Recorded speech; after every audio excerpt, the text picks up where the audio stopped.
Super Bowl champion and ping pong expert Greg Jennings is here. Bears in Green Bay.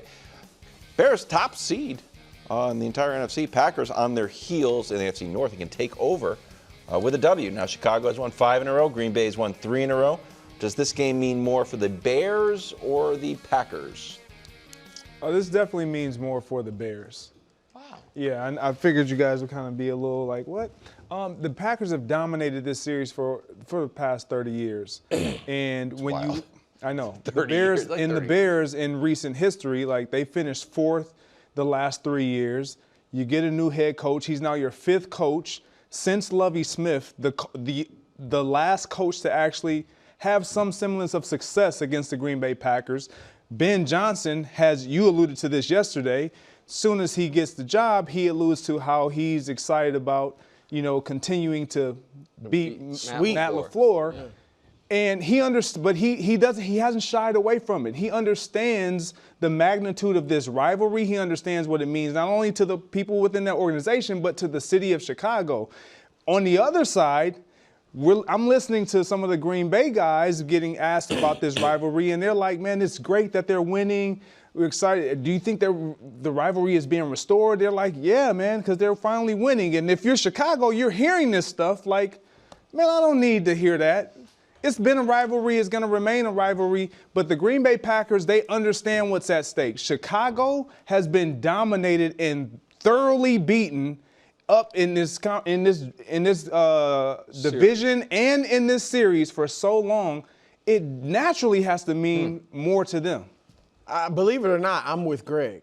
Like, I think it always means more for the little brother to beat the big brother than vice versa. And they're definitely the little brother. Absolutely. Like, all you're saying, that's sunning the Bears. Yeah. Like, oh, yeah, it's not. They're actually winning some games. We're happy for them, But that's the truth.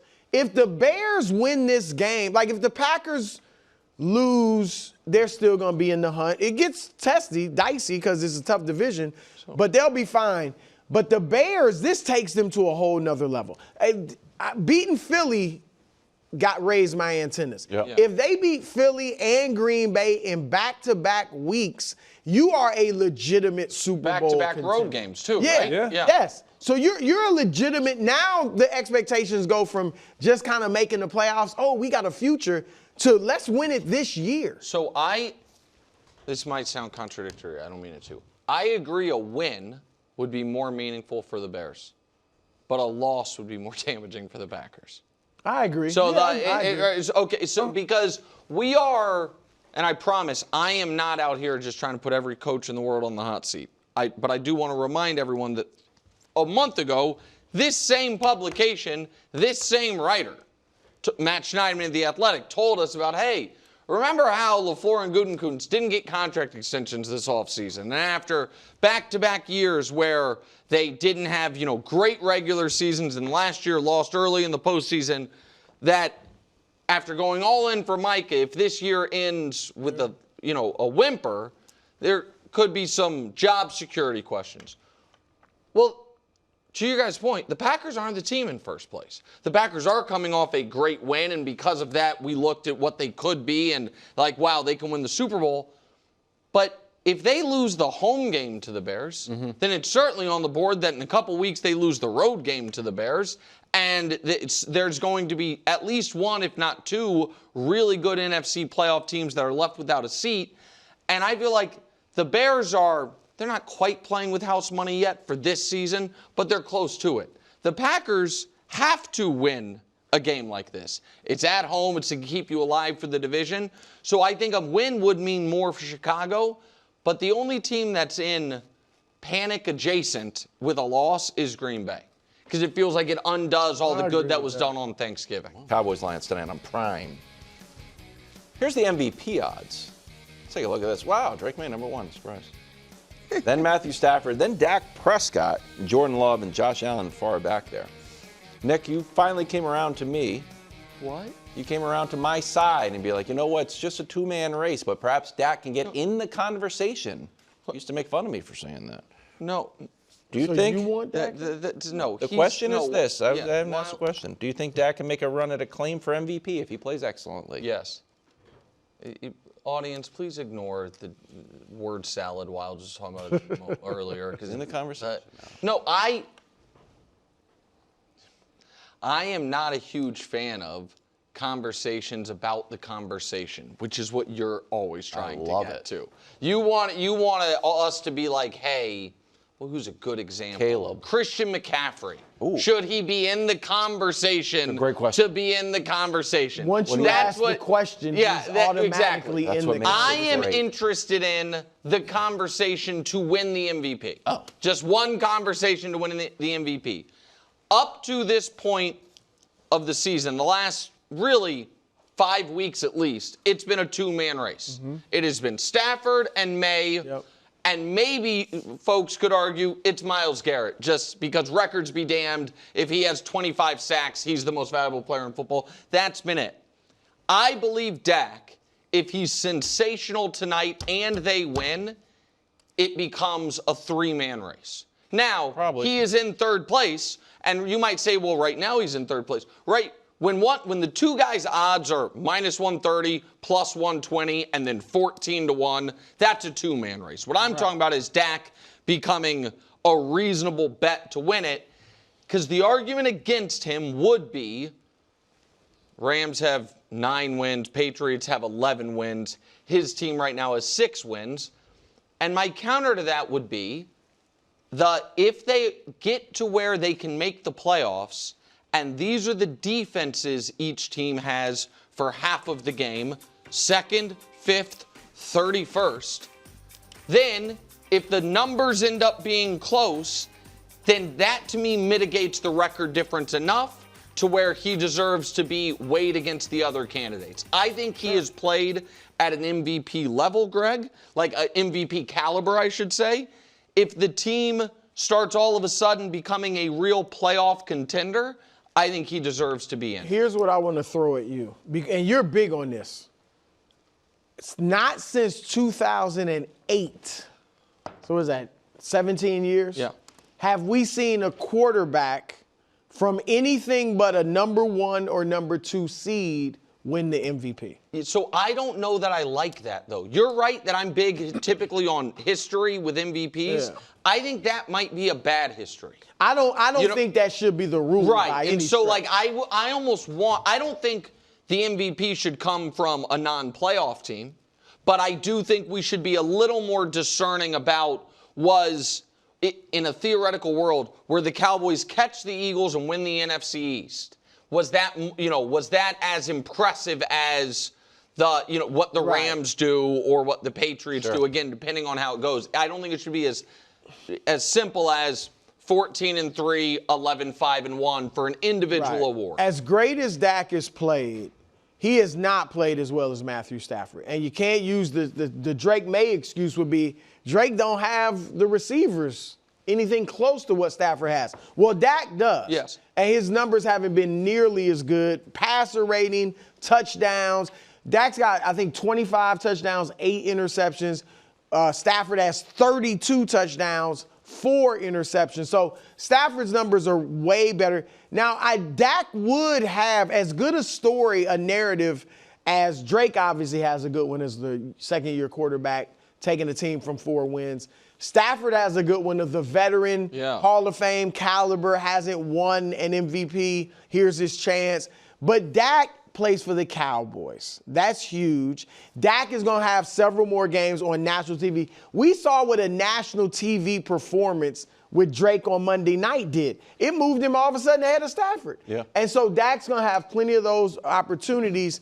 And they traded their best player in the offseason. Yep. So to your point, the defense is the reason they have to win more. Through him. Yeah, while the Rams can win with defense, the Patriots can win. Yeah. I think right now I would clearly have him in third. And I think in addition to him playing well and them winning and making the playoffs, Stafford has to fall off. Like if Stafford keeps up his pace and Dak plays great and they make the playoffs, I think it's probably still Stafford. So to be honest, I don't think Stafford really has to fall off. I just think Dak has to continue to play at an excellent clip. But Dak's biggest claim for MVP is if he runs the table. Oh, yeah. If he runs the table, like tonight, obviously we're going to all watch national TV games, something that the Dallas Cowboys tend to always have. Their next game is Sunday night, national TV game, so we'll get to see Dak again, see what he can do against the minute. We don't care. We really wouldn't care about the opponent, but if they can reel off 8 straight and Dak I don't even think he has to necessarily be the reason why they win all these games, but he's excellent in every single last one of these games, then we're going to be set, and he puts his team in a position that what we're talking about to actually potentially have a chance to be in the postseason, or they end up, he might steal it. Do you guys like that? Because I hear you, and that would be incredibly impressive, and the momentum at the end of the season would be great. But if I'm going off you saying he doesn't have to fall off. So if Stafford throws, I don't know, 44 touchdowns and, 6 8 interceptions. Yeah. And they're the number 1 seed. He's been great from beginning to end. If that happens, and Dak just has this run. If they're the 1 seed and he's done that, then it's going to be Stafford. Yeah. But if the team doesn't perform and Stafford's numbers just doesn't really fall off, Dak can catch him. I like that. All right, Chiefs hosting the Texans in a defense that has carried Houston to 4 straight wins. Bad news for the Chiefs. Here's the Texans defense ranks. First in points, first in yards, 4th in passing. That's good. First in touchdown interception, first in passer rating, points, third down percentage, second. Yikes. What are the chances that Mahomes gets the best of this defense? Well, I guess it depends on your definition of gets the best of. I do not think Patrick's going to have 275 yards, 3 touchdowns in this game. I don't think that's the game plan. I don't think that's realistic. I don't think that's how you beat this team. I think that the plan has to be for Patrick to be incredibly careful with the ball, to not be afraid to throw it away, or I don't want to say to take a sack, but more just go down. To make sure he is able to get through the entirety of the game given the offensive line, and trust that, hey man, this is a game where I'm going to make a couple, 3 or 4 maybe, really critical plays, and that will be enough because our defense is going to play the way the defense has played for the previous 3 years prior to this one. Because the Texans' defensive front against a Chiefs offensive line that is pacing towards having 3 backups out there and 1 third-string player out there is such a mismatch that this has to be a don't turn the ball over, trust the defense type of game. And that's, I think, and hope that you're at home with the crowd noise, all of that, that is enough to disrupt the Texans' offense. Yeah, I feel like they're in trouble. I mean, we've seen Mahomes struggle in Super Bowls, like when his offensive line can't protect him and all the pressure's on him, we've seen him struggle. And I think that's what could happen, Greg. Like, I'm more looking, it's not about Mahomes even to me. It's about their offensive line going against this great pass rush. Like, their hope of winning has to be that their defense just shuts down Houston, and C.J. Stroud plays like he's been playing for the last year and a half. Like, he doesn't do anything special, and they don't score a ton of points, because I don't see Mahomes lighting up this, or even having the opportunity to light up this defense, because I think he's going to be under duress all game long. No one has lit this defense up. Yeah. No one all season long has lit this defense up. They've lost 5 games, yes. But it is not because the defense. Right. It's because their offense hasn't been able to produce enough points. If the Chiefs going into this game can get to 20, and I know we've said this in other games, but if they can get to 20 against this defense and somehow their defense figures out to the way that they've been playing in the past and they wake up, they can win this game. But I'm with Nick. This is not going to be because Patrick Mahomes was oh so special from start to finish,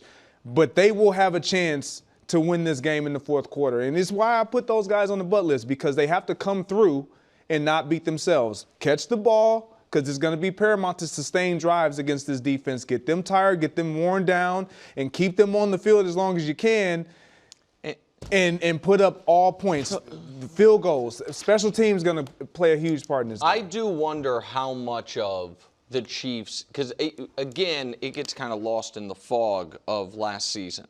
But going into that Texans game last year, which was in that 3-game and 10-day stretch the Chiefs had at the end of last season, where they had to, if they ran the table, they were able to sit everyone in Week 18.